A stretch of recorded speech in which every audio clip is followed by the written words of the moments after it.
Olá, você aí. Seja bem-vindo ao meu canal. Neste vídeo aqui você verá o ministro do Supremo Tribunal Federal, Flávio Dino, humilhando, escancarando, expondo a podridão bolsonarista. Ele deixa claro que o ataque ao STF feito pelos bolsonaristas e o ataque à tentativa de golpe lá em 2023 foi uma das maiores covardias que o Brasil já viu em décadas.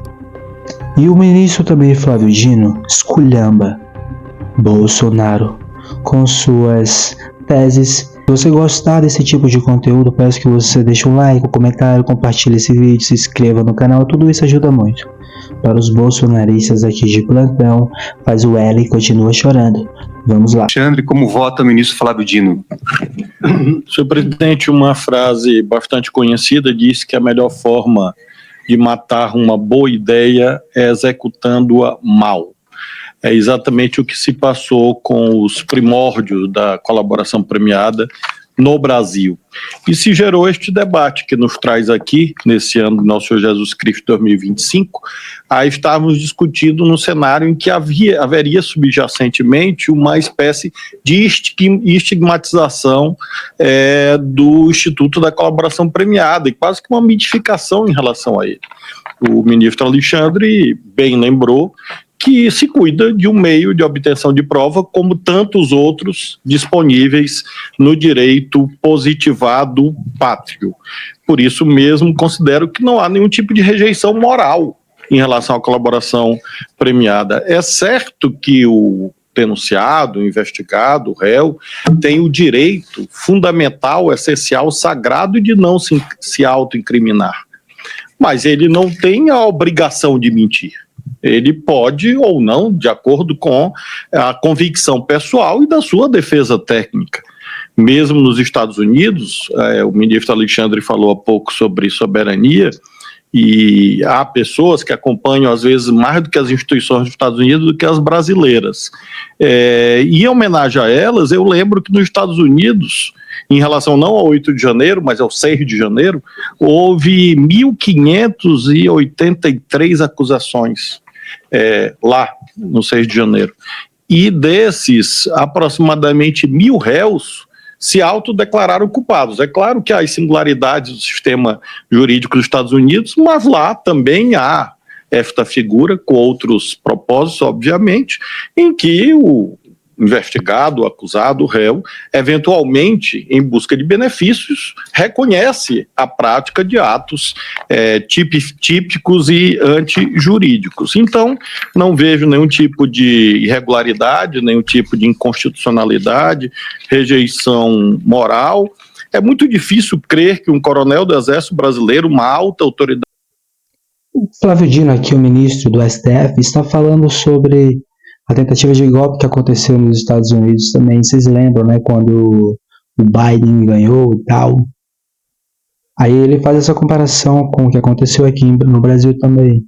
Seria facilmente intimidado, uma vez que, como disse o ministro Alexandre, nós próprios que aqui estamos temos esse treino, e a toga é apenas um sinal de independência, contra as covardias daqueles que atacam o Poder Judiciário.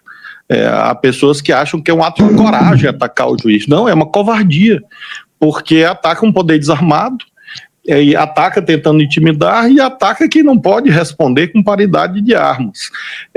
Então, nós temos aqui, inclusive, essa capacidade de resistir contra atos covardes, que infelizmente marcam a cena pátria. A ministra Carmen foi relatora do importante caso em que o tribunal declarou inconstitucionalidade da chamada legítima defesa da honra. Por quê? Porque às vezes se acusava mais a vítima do que propriamente quem estava sendo julgado. Isso às vezes acontece também em relação ao julgador.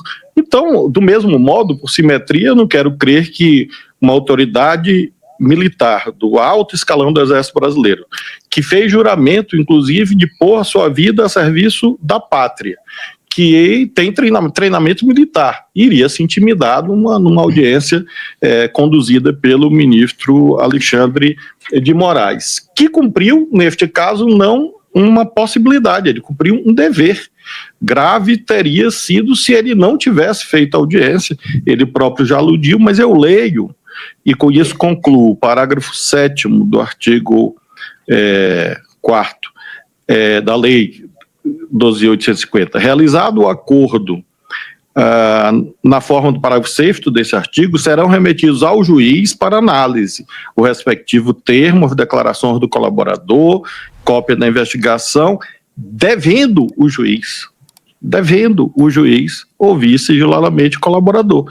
Então, de fato, como a ministra Carmen disse, em se tratando de uma possibilidade de delegar ou não a execução, é claro que o dever sempre pertenceria a ele, e neste caso ele o adimpliu, de modo que nesse instante processual não vejo por que expungir esse acordo de colaboração premiada, que poderá ou não ser útil, de acordo com o crivo do contraditório, pode ser que ele não sirva para rigorosamente nada, de acordo com a sua corroboração ou não, isso diz a lei. Ninguém aqui, eu lembro sempre, dizia um dos ilustres advogados, que pelo respeito que eu tenho à profissão de origem de todos nós, e de futuro talvez de alguns, nós sempre devemos reverenciar o fato do advogado ser o primeiro juiz da causa.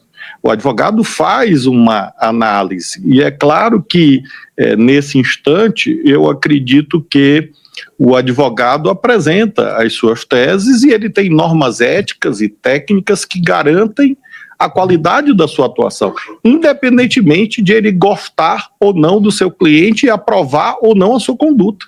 Porque se assim não fosse, os crimes bárbaros não teriam defensores. Lembro Rui Barbosa, o dever do advogado. Então ninguém pode achar que um advogado que não gosta pessoalmente do seu cliente vai defendê-lo mal. Por que não? Exatamente.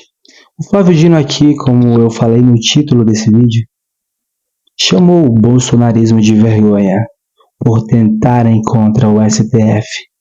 O Flávio Dino deixou claro aqui também que o STF é um poder desarmado. Então, quando você não combate com discussão uma democracia e você quer atacar diretamente com força armada, isso aqui é uma tentativa de golpe, sim, uma tentativa de coerção também. Ok, bolsonaristas? Não podemos presumir isso, porque, obviamente, ele está vinculado a compromissos éticos e técnicos. Assim se dá em relação também ao Poder Judiciário.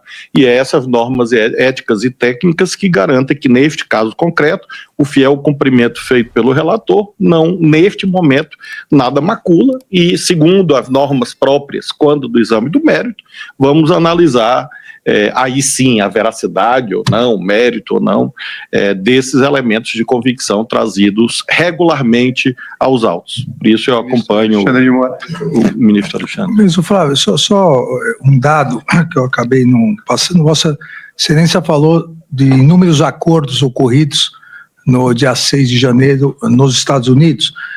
Aqui nós já realizamos, homologamos 542 acordos de não persecução penal oferecidos pelo Ministério Público, em que 542 réus, porque no caso a denúncia já tinha sido oferecida e aceita, confessaram que faziam parte de um grupo, uma organização, um grupo criminoso, uma associação criminosa que pleiteava a intervenção militar e o golpe de Estado. São 542.